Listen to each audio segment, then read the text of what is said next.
Okay na. Wait. Wala pang 1, 2, 3, go. Oh my gosh. Ano, charm. Ito na.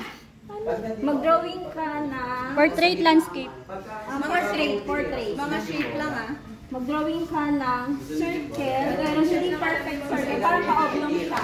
Open. Saan? T-shirt lang alam ang drawing yan. Saan? Taas baba?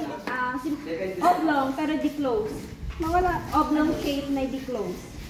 Wow, galing. Sa kuha-buha. Then, di ba oblong shape na di-close siya?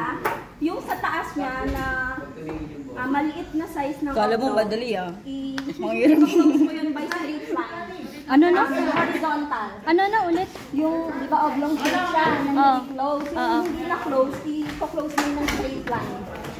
Na Horizontal? horizontal. Tapos, sa baba ng horizontal na yan, parang parallel.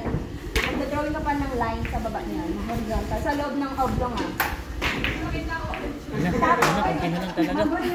Uy, Chong, ayusin mo sa loob ng oblong.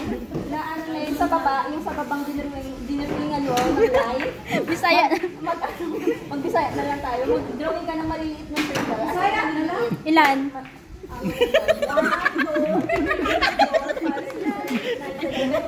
Yan,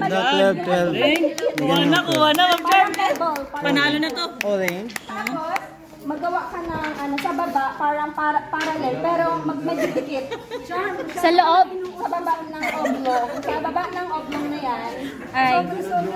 Di ba sa taas niyan, close na straight line ng horizontal. Sa baba nun, sa bandang middle. Parallel. Horizontal line.